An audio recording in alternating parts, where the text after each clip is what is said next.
Assalamualaikum warahmatullahi wabarakatuh. Perkenalkan, saya Nur Halimah. Di video kali ini saya akan meresensi sebuah buku parenting yang berjudul The Miracle of Hug. Buku ini ditulis oleh Melly Puspitasari di tahun 2012, diterbitkan oleh PT Gramedia Pustaka. Buku ini menyajikan jawaban bagi permasalahan yang dialami oleh orang tua dengan anak, mengungkapkan rahasia menjadi orang tua yang dirindukan oleh anak. Penyelesaian permasalahan itu sangat sederhana di buku ini, yaitu dengan apa? Dengan hug atau pelukan. Sesuatu yang bisa dan mudah dilakukan. Namun, mereka tak banyak yang mengetahui begitu besar efek pelukan orang tua kepada anak. Menyajikan cara mengubah perilaku yang sulit bagi anak. Perilaku sulit ini akan diubah menjadi kedekatan yang belum pernah dibayangkan sebelumnya. Selain menjadi buku pegangan bagi orang tua menghadapi anak, buku ini juga penting dan berguna bagi pendidik, konselor, terapis, praktisi pelatihan keluarga. Dan yuk, mari kita kupas tuntas di video ini isi dari buku The Miracle of Hug. Sekilas tentang penulis. Melly Puspitasari yang akrab dengan panggilan Mbak Melly lahir di Palembang 11 Mei 1974. Sejak SMP sudah bercita-cita ingin menjadi psikolog. Untuk mewujudkan cita-cita, selepas SMA dia berkuliah di Universitas Muhammadiyah Malang, Fakultas Psikologi. Setelah lulus dengan gelar sarjana psikologi, dia mengambil program profesi psikolog di Universitas Padjadjaran Bandung. Sejak kecil dia menyukai menulis. Awalnya iseng-iseng, dia membuat beberapa puisi dan mengirimkan ke majalah anak-anak. Ternyata beberapa puisi karyanya terpilih dimuat di majalah anak-anak itu. Saat kelas 1 SD, dia juga mencoba mengikuti ajang menulis surat kepada presiden dan terpilih sebagai salah satu peraih penghargaan dari Presiden Republik Indonesia dalam kategori penulis terbaik. Pada kelas 2 SMP, dia kembali mendapatkan penghargaan sebagai penulis surat terbaik kepada Ibu Negara. Sejak lulus kuliah, dia juga aktif menjadi narasumber di berbagai radio dan televisi. Beberapa kali dia tampil bersama Bunda Neno Warisman pada acara Untukmu Ibu Indonesia di TVRI. Selain di radio dan televisi, dia juga aktif menulis, terutama menjadi pengasuh rubrik di media massa.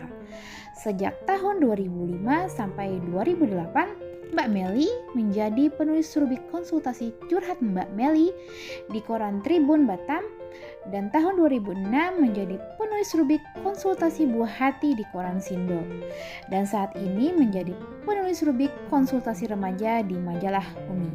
Buku ini tebalnya 121 halaman.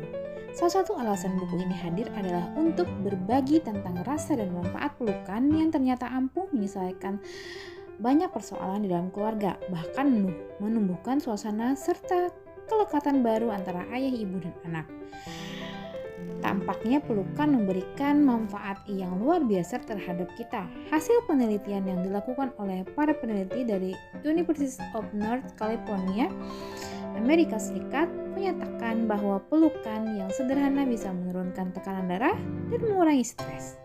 Mereka mengeluarkan teori bahwa pelukan bisa menahan hormon stres atau kortisol dan meningkatkan level oksitosin, yaitu hormon yang mampu mengurangi tekanan darah dan risiko penyakit jantung.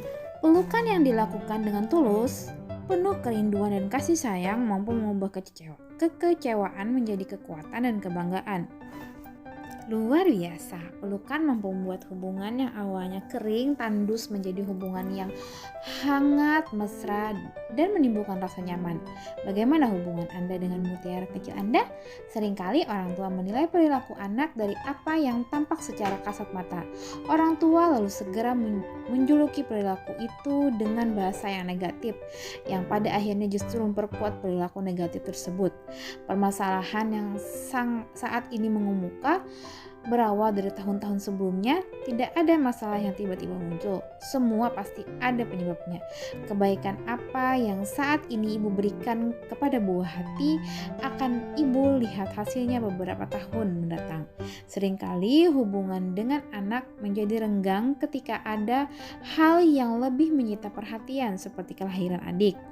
Bagi anak balita, adik bukanlah orang yang harus disayangi, tapi musuh yang merebut perhatian orang tua yang amat dia sayangi. Jadi para ibunda dan ayah yang istimewa, lihatlah lebih jauh ke dalam perasaan mutiara kecil hati kita jika mereka menunjukkan perubahan sikap yang membuat Anda geleng-geleng kepala. Melihat dengan mata hanya dengan memberikan satu makna, tapi bila melihat dengan hati, Anda akan bisa merasakan 10 makna dari perilaku yang ditampilkan oleh pangeran dan bidadari kecil Anda. Hukuman yang diberikan dengan rasa marah dan kesal pada anak tak akan mampu mengubah perilaku anak menjadi baik. Bahkan akan terus berulang sampai kita benar-benar kehabisan cara untuk menghukum mereka. Para orang tua seringkali tanpa sadar memberi harga dan keberadaan sebuah benda lebih tinggi daripada harga kecerdasan seorang anak. Bahkan barang yang merupakan benda mati menjadi istimewa dibandingkan keberadaan anak. Kebersihan rumah kadang dianggap lebih berharga dibandingkan kebebasan anak berekspresi serta menikmati indahnya rumah yang disediakan oleh orang tua. Demi kebersihan dan kerapian rumah, anak dibebani berbagai aturan yang serba melarang dan membatasi. Padahal sesungguhnya anak justru sedang menikmati kenyamanannya di rumah. Akibatnya, anak menjadi anak yang enggan berinteraksi dengan orang tua. Dia juga jarang diajak bicara sehingga dia belajar bersuara. Dalam beberapa kasus, anak bahkan mengalami speech delay atau keterlambatan berbicara. Ketika tiba waktunya anak masuk sekolah, barulah orang tua kaget melihat anak mereka tidak bisa berbicara dengan orang lain sebagaimana anak seusianya. Keengganan bicara itu bisa berlanjut sampai remaja. Orang tua pun sibuk mencari tahu berbagai teori komunikasi agar bisa berkomunikasi dengan anak, karena khawatir anak terjerumus dalam kenakalan remaja. Kita kadang lupa ketika buah hati kita masih kecil, kita sering tidak menyediakan waktu berbicara dengan mereka. Baru ketika anak beranjak remaja, kita berusaha keras mendekati diri dengan mereka. Namun kebalikannya, saat itu anak kita yang tidak punya waktu untuk berbicara dengan kita. Prinsipnya, apa yang kita tanam hari ini akan kita tuai di kemudian hari. Permasalahan anak hari ini adalah hasil dari perbuatan kita bertahun-tahun sebelumnya. Mari menanam bibit terbaik untuk mutiara kecil kita sejak dini. Pelukan tidak hanya menjadi penenang, tapi juga penumbuh motivasi. Jika mau disebut orang tua yang baik, jadikanlah sebagai teladan buah hati. Di rumah yang berantakan, bisa jadi terdapat anak yang gembira. Di rumah yang bersih belum tentu ada keceriaan bagi anak. Setelah menikah beberapa tahun tak kunjung hamil, kita sibuk mendatangi berbagai tempat praktek dokter untuk mencari cara memiliki anak. Ketika akhirnya hamil, lalu anak kita lahir, kita merasa sangat senang. Namun ketika mereka tumbuh besar menjadi terampil berbicara serta membantah, mengekspresikan rasa gembira, sedih, dan marah, kita keberatan. Kita pun memperlakukan berbagai aturan dan hukuman. Kita terlalu egois dengan mereka.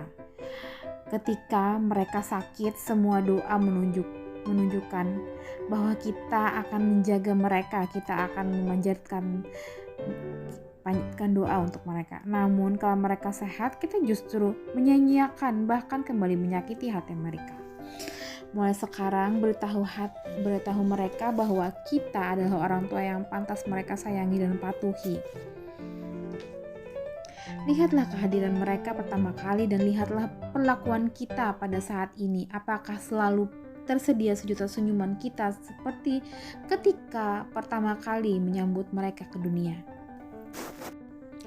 Pelukan merupakan magnet yang membuat hubungan jauh lebih dekat, membuat rasa marah menjadi rasa tenang, membuat rasa takut menjadi rasa nyaman. Senyaman itulah perasaan buah hati kita jika mereka berada dalam pelukan ternyaman yang kita berikan kepada mereka. Bagaimana dengan pelukan Anda? Apakah pelukan termasuk pelukan ternyaman juga bagi buah hati Anda? Jika seringkali kita lupa bahwa anak-anak belum pernah menjadi orang tua, sedangkan orang tua pernah menjadi anak-anak, kita kerap meminta anak memahami aktivitas kita, kelelahan kita ketika mereka bersikap sesuai cara mereka. Misalnya dengan gembira menyambut kepulangan kita dari kerja, kita justru memunculkan reaksi marah-marah. Kita menganggap mereka tidak menghargai kita. Kita mengerti bahwa kita perlu suasana tenang di rumah. Itu tentu kesalahan besar. Jika ingin anak menghargai kita, kitalah yang harus lebih dahulu menghargai mereka, menyampaikan keinginan kita dengan bahasa yang mudah dan dimengerti, bukan marah-marah dan berteriak. Meniru cara anak justru akan memudahkan kita berkomunikasi dengan mereka. Nah, jangan tunda lagi, gunakan cara buah hati kita sampaikan. Lihat perubahan pada diri mereka, buah hati kita yang segera mengerti apa yang kita inginkan. Alhamdulillah, demikianlah tadi review buku parenting The Miracle of Hope dari saya. Semoga bermanfaat. Salah hilapnya saya mohon maaf. Assalamualaikum warahmatullahi wabarakatuh.